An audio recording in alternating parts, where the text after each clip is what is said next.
We live in a more dangerous world. Microsoft every day defend ourselves and our customers against more than 600 million attacks per day.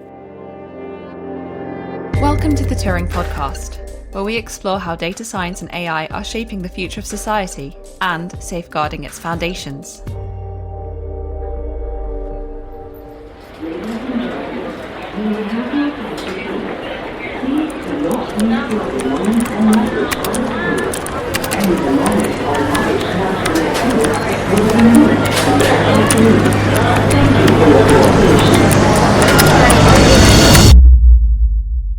What could you live without? Clean water, electricity, internet access, or working health systems? While that may sound alarmist, we only need to look at the incidents in Spain and Portugal, where massive power outages incapacitated the countries, the large-scale fires at London Heathrow substations, grounding flights, or the cyber attacks on M&S and Co-op that heavily disrupted the supply chains. These incidents were not freak accidents, or, as some have posited, caused by aliens. They have explainable causes. More importantly, these are prime examples of what critical national infrastructure is, and why it is, as the name suggests, critical. I'm your host Amelia from the Alan Turing Institute, and with me is my co-host for this episode and resident expert, Vasilios. Hello, I'm Vasilios Mavroudis, Principal Research Scientist and Team Lead in the Defense and National Security Program at the Alan Turing Institute. We are diving into something most of us don't think about every day, but absolutely rely upon, our critical national infrastructure, otherwise known as CNI. Yeah, CNI is something we all use, but we don't often think about, and we most likely take for granted because it's hard to conceptualize, but it encompasses transport networks, water treatment facilities, energy grids, even banking systems and health services. In short, it is the stuff a country needs to function. The public is largely unaware of how it all functions and what we have to do to defend it. I'm definitely concerned about cyber attacks because I rely on infrastructure almost entirely for my job. If cybercrime were a legitimate industry, it would be the third largest economy in the world. This is the level of adversarial threat that we're dealing with. I work in developing AI for safety critical systems, so I would say my job relies heavily on critical AI systems. The electricity grid, the train network, or the road network all relies on loads of stuff that is interlinked with critical national infrastructure. It wouldn't be possible to do my job or most people's without it. As more people, sectors and critical industries are increasingly reliant on digital systems, there's an ever-growing need for robust cybersecurity to be in place. This is something we really need to consider carefully when moving towards more automation in critical infrastructure systems. For example, in developing agents to do air traffic control, what is the fallback if these systems fail or are hacked? Working in the Defense and National Security Grand Challenge, we've always got to be cautious of how our research might be interpreted or might be vulnerable. I do believe that my sector is prepared for AI-related threats. In defense and security, there's a lot of investment in research being conducted to look at how AI is being weaponized in that space. Those voices you just heard were members of the Turing community talking about how CNI defense is critical to their research and work. In practical terms, if your tap runs dry, if your internet drops, or your hospital loses power, that's CNI disruption. Now, why does it matter more than ever? Yeah, there are many factors contributing to this. During COVID, we saw a large dependence on digital services and digitalization. Lots of those services got connected to the internet. There is also growing geopolitical tensions, including cyber warfare, targeted ransomware attacks, activism. Then, of course, climate change put a lot of environmental stress on the system through floods, fires. Overall, these infrastructure disruptions affect lives, economies, and the national security. All our systems are now on the internet anyway, so why does this matter? So we need to make the distinction between IT, which stands for information technology, and OT, which stands for operational technology. IT is our computer, our laptop or desktop that we use at home. And these are systems we've been using for a very long time. And they are all, as you said, very well interconnected through the internet. Now, there is a separate side of information systems and operational systems, which have to do with the cyber physical side of the facilities I described earlier. So, for example, if you want to control a water valve, you would use one of those OT protocols, operational technology protocols. And those systems were traditionally not connected to the internet. They were what we would call air-gapped. So this has been changing over the past 10 years, or maybe a little less. And this introduces a lot more threats compared to what we had before, because now those systems being exposed to the internet in some form, or in general to the outside world, allows adversaries to target them more efficiently. In addition to that, there is something called Internet of Things, IoT, which our audience may have heard of before. And it has to do with less powerful devices that may be a temperature sensor you have at your home, or, for example, maybe you have a smart fridge that tells you when your milk is going to expire. And it's not a traditional system you would sit down in front of a screen or a computer to use and interact with, but it's nonetheless present in your environment and maybe making some decisions for you. It looks like we do indeed have a lot of acronyms. We have IT, Information Technology, OT, Operational Technology, IoT, Internet of Things, and CNI, Critical National Infrastructure. Those will come up again in this episode, so thanks for defining them, Vas. There are so many threats, and it is often not clear which one is to blame when there is a CNI failure. But let's see if we can unravel the mystery a little. Today, we have Nicholas Butts with us, a Director of Global AI and Cybersecurity Policy at Microsoft, who's going to answer some of our questions and delve a little bit deeper into critical national infrastructure and how AI is helping defend it, but also posing threats to it. Hi, Nicholas. Hi, Amelia. Hi, Vas. Really excited to be here and be part of the podcast. Really excited to have you here. So could you tell us a bit more about your role and a bit about your background as well? So as you said, I am a director of cybersecurity and AI security policy at Microsoft. I'm in our customer security and trust team, have a global role focused on AI security around the world for Microsoft. I joined the company last year from a role building applied AI for critical infrastructure for government in a UK startup called Faculty, and started my career in government. What is the difference between AI security and AI safety? Is there a difference? Yeah, it's a really good question. And just to state up front, both terms are really used interchangeably, and this is somewhat a semantic distinction, but hear me out. So AI safety is really focused on ensuring that AI technology is designed and used in a way that benefits humanity and minimizes harm. So that means, for example, ensuring the models are not biased, that they don't inadvertently create privacy risks. And Microsoft have been working on that since 2017 when we published our first responsible AI principles, because we recognize the importance of AI safety in ensuring that the technology is trusted and the way that the technology is used is trusted. Now, AI security more narrowly focuses on the intentional malicious use of AI or the intentional malicious targeting of AI systems themselves. So we at Microsoft often use NIST's definition, which is resistance to intentional unauthorized acts designed to cause harm or damage to a system. We think about AI security in three buckets. And the work that I do is in across all of those three. The first is how can we counter threat actors using AI for malicious purposes?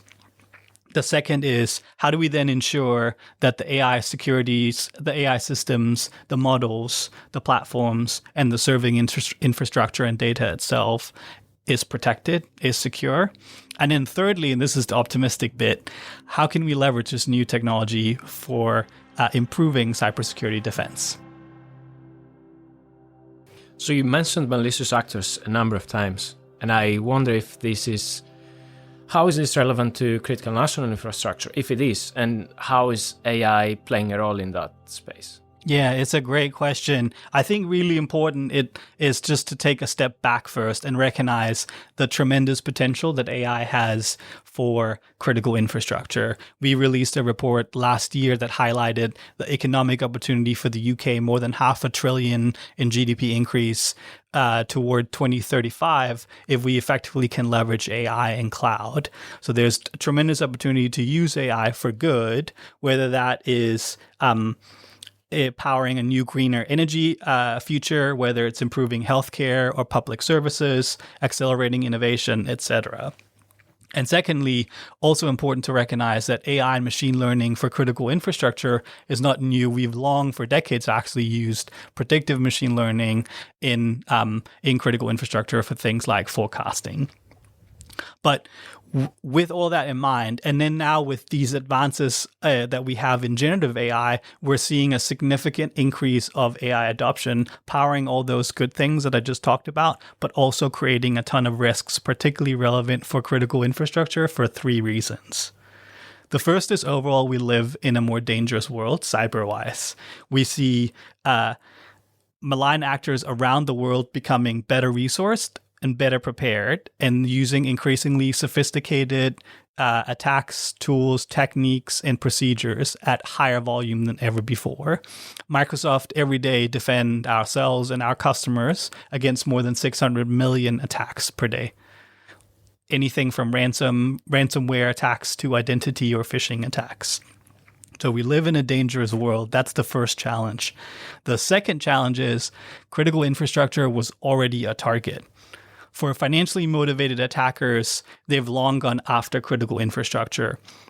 We've seen a huge spike in particularly targeting education sector, nonprofits, but also healthcare sectors. And obviously, cyber attacks that disrupt healthcare operations are a direct threat to patient care and operations of hospitals. And now here's the third challenge and the most important. Because of the way that critical infrastructure works, what you defined earlier, Vas, between IT, OT, and IoT, there's some specific threats that make critical infrastructure particularly vulnerable. As part of our digital defense report in 2023, we showed that 78% of IoT devices are essentially vulnerable for attacks, and almost half of those devices cannot be patched. So even if you know the vulnerability, you can't actually fix it because it's in a system that is no longer supported. And critical infrastructure operators often rely on OT that is no longer supported. And with the advent of AI, that means a ton of opportunities, but also all these risks. The good news is AI can also be used for good. And there's a ton of opportunity where we could use AI for positive things, enhancing, hardening, strengthening cybersecurity in critical infrastructure. You mentioned threats to education sector. Reading through the Microsoft Digital Defense Report 2024, what you've just referenced, looking at your top targeted sectors, IT was the largest, but second and third were education and research and government. So basically the Alan Turing Institute, if you think about it. What threats could we expect, and how can we kind of defend ourselves against this if we are one of the top targeted sectors? And also, why are we being targeted? Broadly, I would categorize in 2 ways. There's the less sophisticated threat actors. That could be your lone wolf hacker. It could be more organized with cyber criminal syndicates or organizations. And then you have more sophisticated actors that are usually state-sponsored or very advanced cybercriminal organizations. Each of those have different access to resources and have different levels of sophistication and ability to conduct attacks in volume.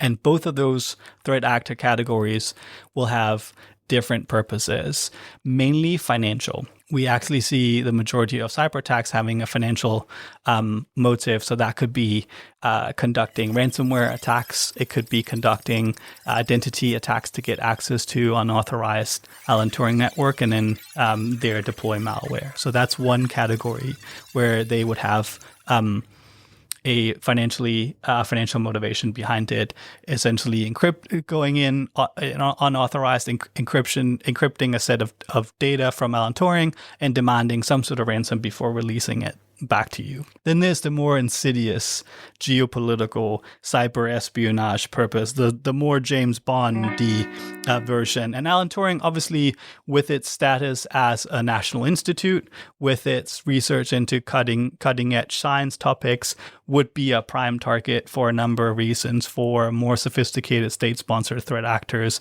And they could deploy a number of different techniques that are harder to detect. And again, it's important to think, particularly with the use of AI, threat actors are using AI the same way that Amelia, you and Vash, you are probably using it today. They're using it for more efficient, faster writing. They're using it to conduct research. They're using it to come up with creative ways to do their job. The problem is their job is to find ways into the Alan Turing network. In addition to the financially motivated threat actors, they're also more sophisticated nation-state-sponsored threat actors that have political or geopolitical purposes. We have seen threat actors go after critical infrastructure in conflict scenarios, most recently and very actively in Ukraine. But we also have uncovered stealth attacks against critical infrastructure aimed at compromising credential access, network systems discovery, and essentially mapping out critical infrastructure operations. We've seen that with the threat actor that we named Volt Typhoon in 2023, intentionally going after critical infrastructure and telecoms infrastructure with what we call living off the land techniques, stealthily laying around to leverage their access for espionage purposes. Talking of James Bond, where are these names coming from? You've talked about Void Blizzard in the Microsoft Digital Defense Report. There's Aqua Blizzard, and there was another one that you mentioned. Where are they from? So they are Microsoft's taxonomy for how we name threat actors, and they're all essentially aligned with a weather theme.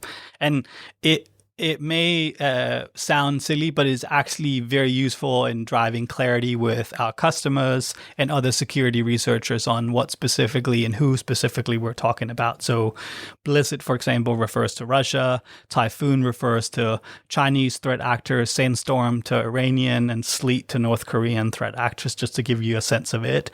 And similarly, we have second names to them, and sometimes that could be an identifier for the purposes of the group. So threat actors that are named Flood are usually focused on influence operations. Storms are the groups that we track that are under development. Tempests are financially motivated, usually ransomware groups. And so all these are just different names that allows us to have a very specific targeted approach to both the tactics and techniques that they use, but also communicate effectively with our customers on if and when we're seeing new things emerge.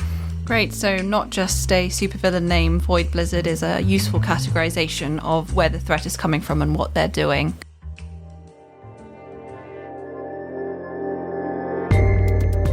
How about we look a little bit more into weaknesses AI may introduce, as well as defensive use of AI. Totally. So some of the challenges around AI and AI adoption is the same as adoption of any software. Defending AI systems is very similar to defending a search engine like Google's, or defending programs like even a Microsoft Word.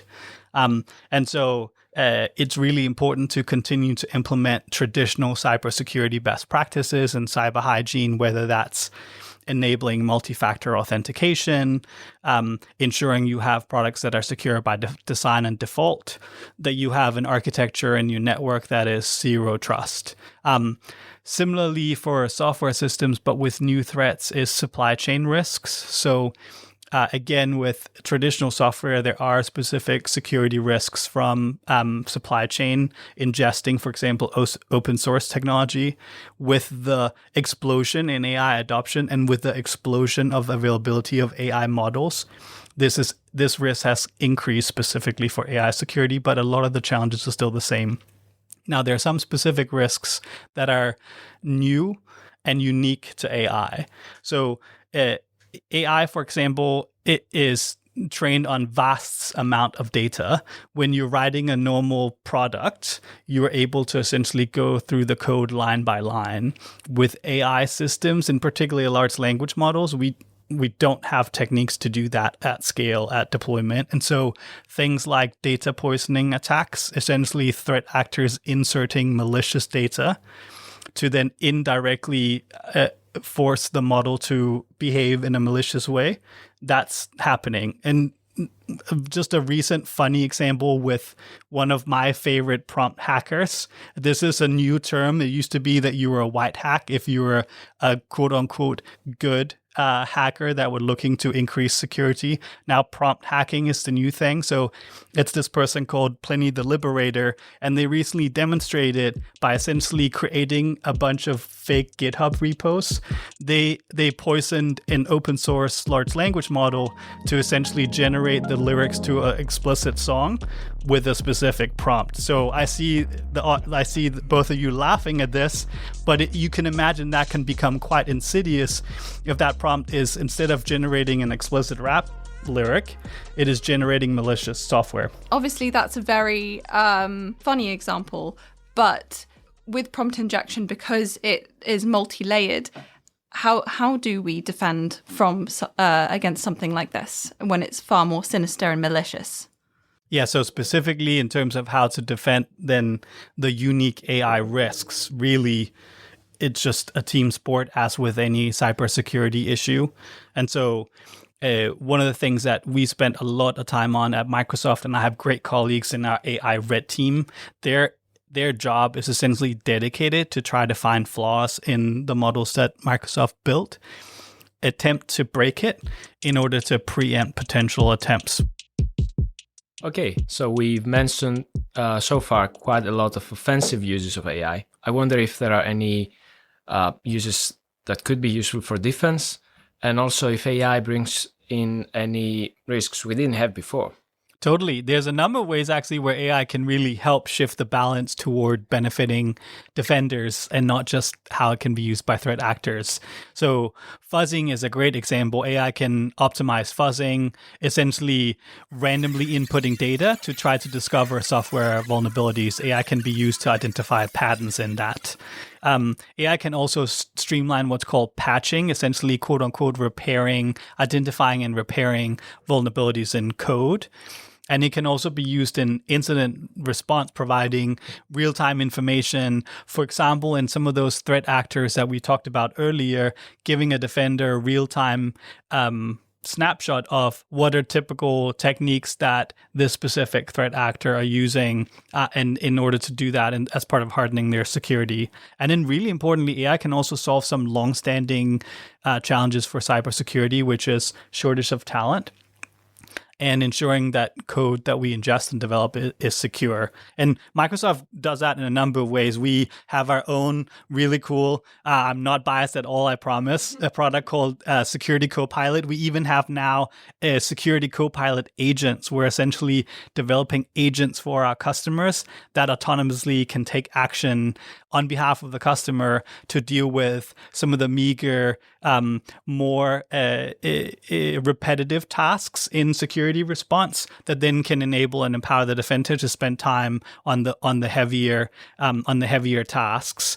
We have a number of security products where we leverage AI, whether that's Microsoft Entra or Purview, and in a number of ways where we defend our customers through Microsoft Defender and other tools. And again, not just to toot Microsoft's horn, we recognize that defending and leveraging all of this is going to be a team sport. And so we do a number of projects and work around trying to amplify that, whether that's working through industry fora to highlight the benefits of use of AI for defenders, whether it's working directly with governments on the same thing. And this is my favorite part of the job because, as I said earlier in the podcast, AI has really tremendous potential and opportunity, and we should do our best to make sure that benefits the good guys and not the malicious actors, the good guys and gals.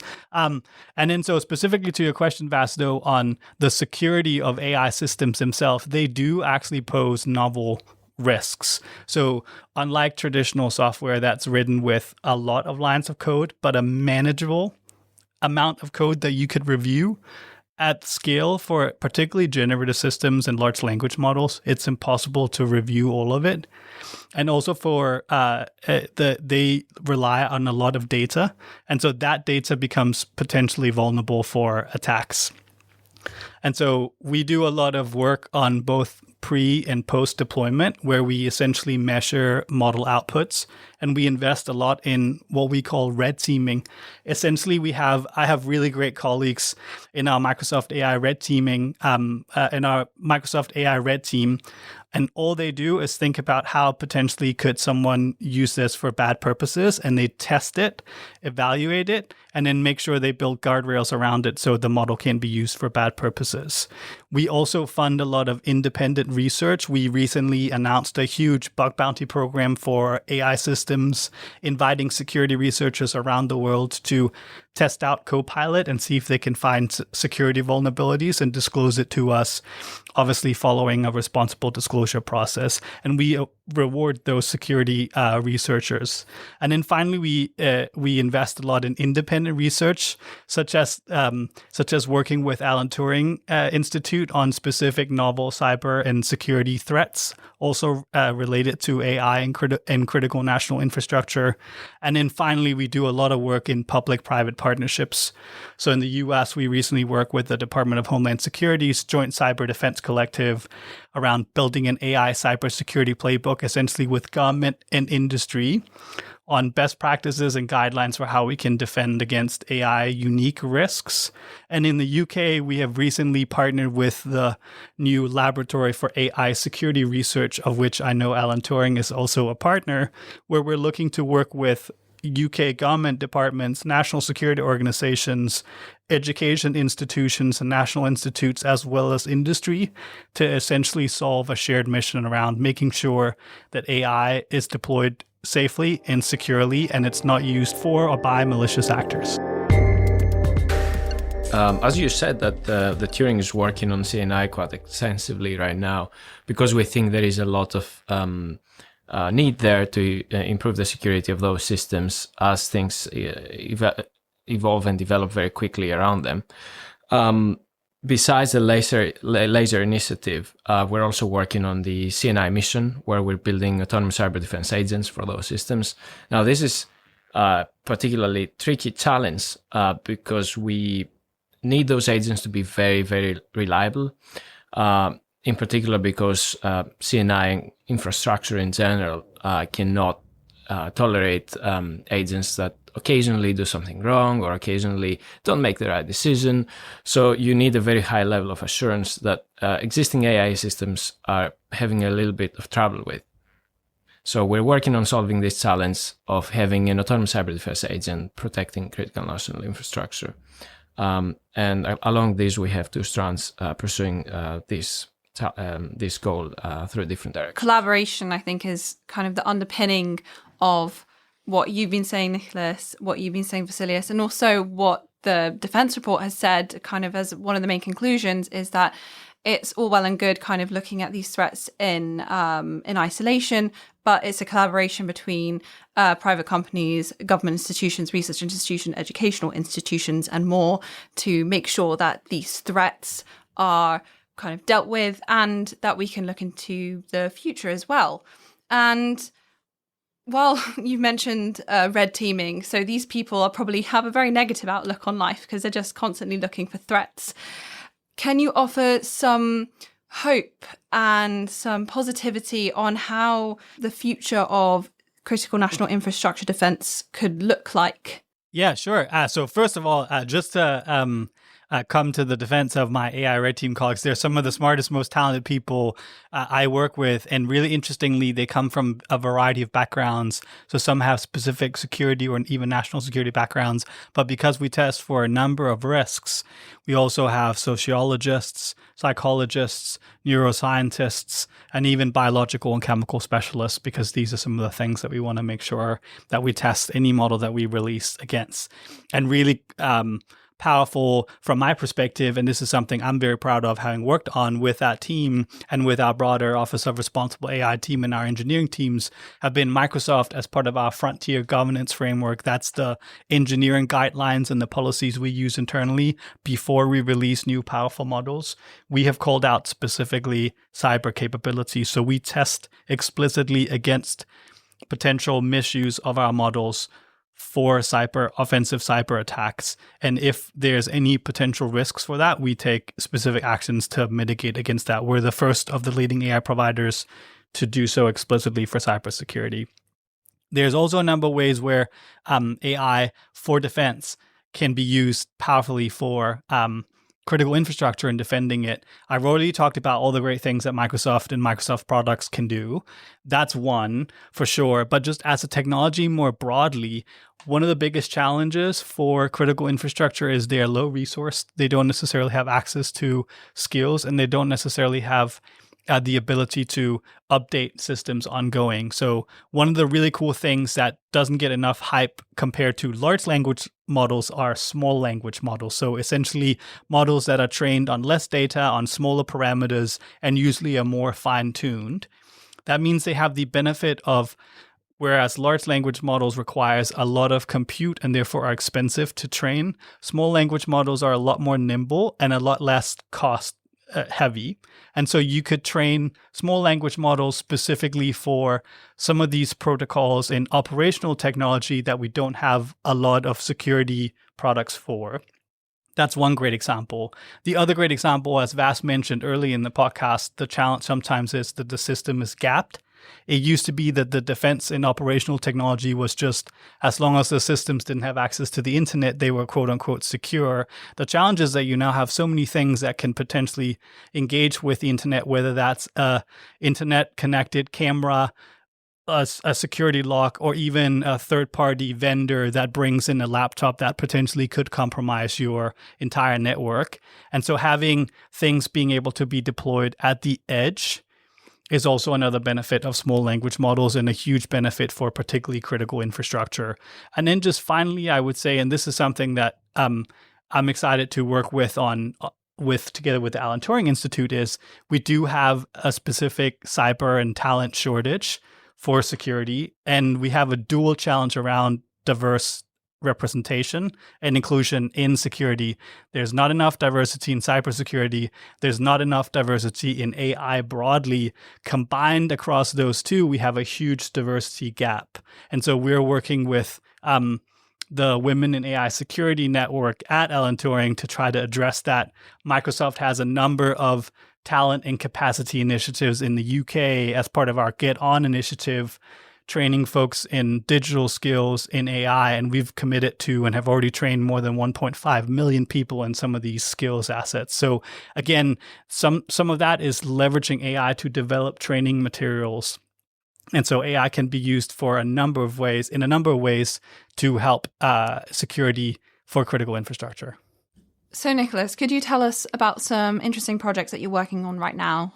Sure. So first of all, just to emphasize, Microsoft has this Secure Future initiative that is the largest security engineering effort ever around how can we secure Microsoft systems and our customer systems, where we have made very significant commitments around that across the company to put security before anything else, always put security first, all the way through to the top. So executive compensation, everyone all the way down to minions like myself. We have security targets in our annual goals as part of it. So that sort of drives everything that Microsoft does. We obviously, in my team, work closely with national security and law enforcement in a number of ways. Our digital crimes unit does really amazing work around defending and protecting against malicious use of AI. Recently, we published action that we took against a specific threat actor that was selling access to generative AI malicious services, essentially enabling customers to go in and buy fake celebrity to go in and buy NCI or CSAM or even deepfakes of celebrities created maliciously by generative AI. we work very closely with governments in our digital diplomacy team, advocating for strong international norms and laws around cyberspace, including defending against cyber espionage, against commercial spyware, and specifically calling out that critical infrastructure should be off limits for cyber operations, even in conflict. But the hottest word right now in Microsoft, and I think in whole AI world, is AI agent. Could you define AI agents or agentic AI? I think you called it earlier as well. Yeah. So we have a lot of acronyms in this podcast, and people feel they've just gotten used to what AI is, and now we're throwing in another curveball. But it's quite simple. Agentic or autonomous agentic AI essentially refers to AI systems that can sense and act upon their environment to achieve specific predefined goals, not requiring sort of an input. So the way that your chatbot works is that you have a specific query, you prompt the chatbot, and it comes up with a response.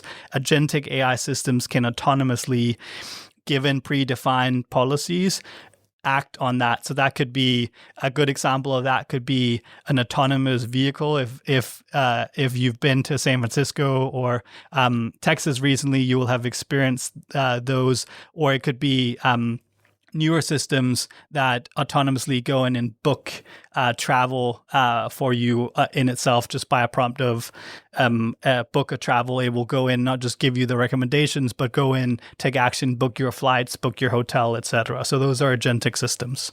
On that, you also said that you're working with the Alan Turing Institute. So what projects are you doing with them at the moment?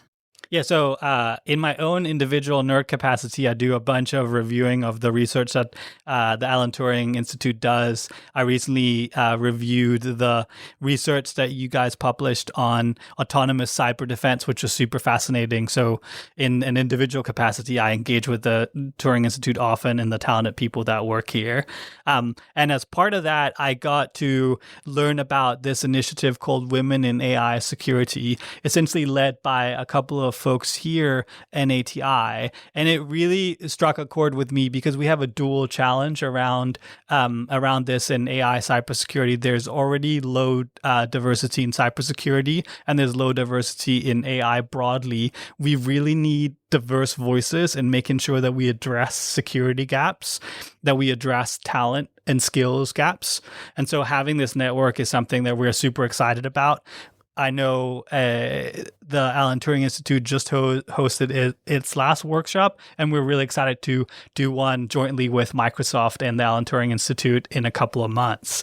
And then the other big thing that we're working on, or rather I should say, like, not directly but indirectly both contributing to, is this new thing called LASER, the Laboratory for AI Security Research, started by the UK government.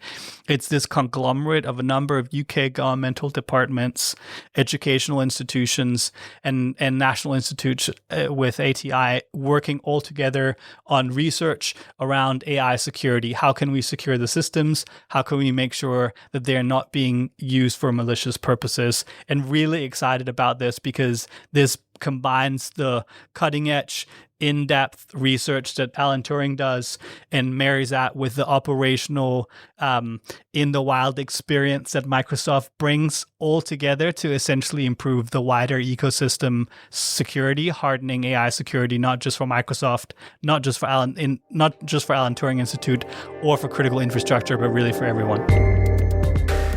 There's so much information to process all the time, and it feels like it's suddenly overwhelming. So I guess, is there anything that you're struggling with at the moment, Nicholas? Okay, all the time. I was going to say on the personal level, or professionally related to AI security.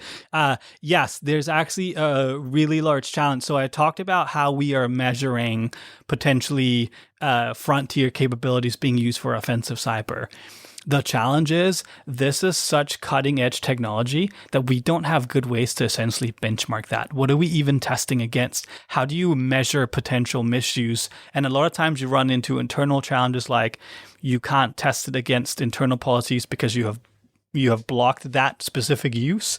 And then other times it's simply, how do you benchmark against it? What are the specific things that says the model is safe and secure, or the model is not safe and secure? So that's why a lot of my work and the thing that I enjoy the most is working with independent researchers, with independent institutions to drive forward security research around this. So I actually want to ask Vas, just because I know Vas does a lot of really cool research here at ATI.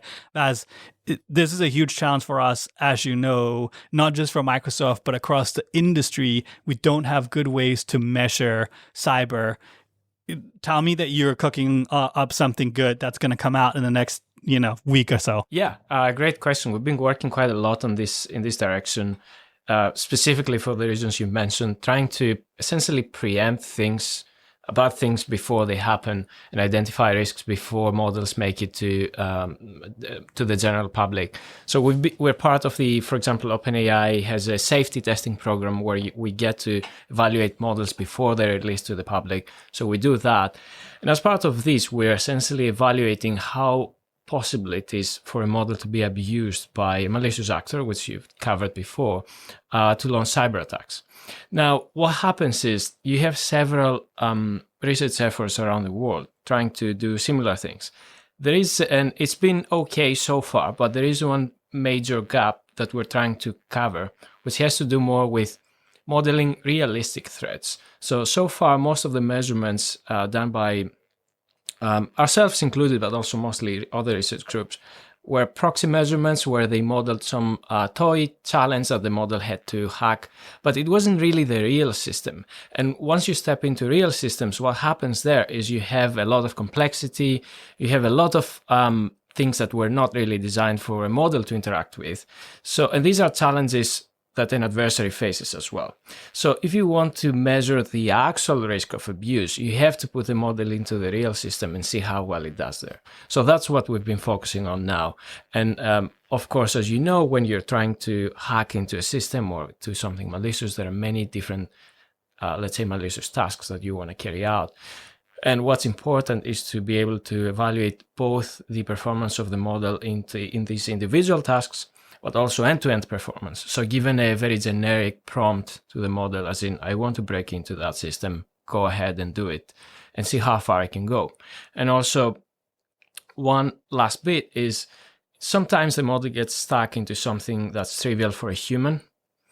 Having a mechanism that allows you to kind of give this tiny nudge to the model to keep going is something we've been working actively on, so that we can measure more precisely how malicious actors would use it, because this tiny nudge is something the malicious actors would do in the real world. But if you're doing kind of end-to-end blind measurements, you will never realize that the model was actually very, very close to the solution, but you never got to see. So important. And this is actually a big focus of Microsoft. So open invitation for all the listeners. If you want to partner in this, this is definitely something that we're working also with independent researchers on, red teaming our own models. I will just say, as a positive, this is where AI again can be a benefit. You could create synthetic environments using AI with a digital twin of an OT system in a critical infrastructure setting, and essentially test your models against it and test your security settings against it. Another challenge that I know we have is it depends a bit on the threat actor resource access. So for the really sophisticated threat actors, they have, the lower sophistication, they don't have access to compute. It is so expensive to test. That includes for independent researchers to test systems. It costs so much in compute to run these models. And so that becomes quite challenging. Again, this is where SLMs can be a benefit. You can run smaller experiments at a lower cost to test this out. For threat actors that do have access to large compute, that potentially also may have access to data they have acquired through cyber espionage in previous intrusions, that becomes a big challenge. And that's why super exciting to hear that, Vaz, and definitely we should talk more about that. That's really insightful, Nicholas. Thank you. I actually had a question on the back of that. Going back to the definition of AI security, which is resistance to intentional, unauthorized acts designed to cause harm and damage to a system, how could I, or those listening to this podcast, help resist these intentional and authorized acts, and encourage those around us, like our organizations we work for, to do that as well. So I think just from our perspective, we say this all day, every day, year round. Cybersecurity basics, cybersecurity hygiene is so important, and that will get you 95, 98% there, even though everyone is talking about all the cool things that AI can do. Basic practices, making sure that you use multi-factor authentication tools, making sure that you use phishing-resistant authentication tools, particularly important that you don't use voice as an authenticator, because we have seen now AI models being used to spoof biometrics such as voice, so to circumvent multi-factor authentication. AI models have also been used to circumvent CAPTCHA methodology. So really, really important that you update your security, but just get the basics right day to day. If your organization has cybersecurity training, engage with it. That will get you really 95, 98% there. And then contribute, rely on your cybersecurity provider. If you're a Microsoft customer, we have your back. But we also work with a number of partners. Microsoft has more than 15,000 partners across the security ecosystem that we work with day in, day out to help our customers. Yeah, great advice. In particular, because it's now known that at least for fraud cases and scams that involve kind of social engineering, because of AI, there has been a lot of an uptake, essentially. Adversaries have the ability to scale their attacks much more and be much more convincing. So being on high alert is probably a good idea. Thanks, Nicholas. Thanks, Vas. So it sounds like being on high alert and basic hygiene still comprise the bottom line of defense against malicious actors. And it sounds like while the AI threat is expanding, so is the capability for defense. Part of this is to get as many different insights from different voices and disciplines as possible. Nicholas, you said you worked with not just computer scientists, but psychologists, linguists, sociologists. So I want to end, Nicholas and Vas, with a qualitative answer. How do we feel about the future of CNI defense? Right. So I'm very excited that CNI is getting so much attention, because traditionally it's been kind of overlooked, at least from a security perspective. And this is in part because it's not a great market from a finance perspective, right? You have many providers with very different deployments. A digital substation for electricity is very different to a water treatment facility. And so you, as a security vendor, you can't sell the same product to both of them. So it's been a bit overlooked in this regard. And that's why I'm excited that there is all this activity now for both Turing, Microsoft and other vendors looking into it, trying to do what's good for society. Yeah, and same. I mean, don't get me wrong. Listen, there's so much work that we have to do together as an industry, as an ecosystem, to defend against malicious use of AI for cyber operations, to ensure that AI models and systems and their serving infrastructure are protected. But there's a ton of opportunity to use AI for good for cybersecurity defenders. There's a finite number of threat actors in the world. They are going to try to do bad things no matter what. If we can work together to use cutting edge technology to empower defenders, to solve long-standing things like skills and diversity challenges in security, to better partner across public-private partnerships, to work together on shared research and security issues, we can really transform and shift the balance from the attacker to the defender using AI, particularly for critical infrastructure, because all these challenges that I outlined in the beginning that are specific to critical infrastructure also uniquely allows AI to be a benefit. Thank you so much, Nicholas. We could go on, as CNI is a huge topic and encompasses so much more than I first expected, but your answers were so detailed and so interesting. If you enjoyed today's episode and want to hear more about how AI and data science are helping tackle the biggest challenges facing society, be sure to like, share and subscribe to the podcast, sign up to the Turing mailing list and stay up to date with our missions. Subscribe to the DN&S mailing list for deeper dives into our CNI work. And email us at podcast@turing.ac.uk with any questions, comments or suggestions. We'd love to hear from you.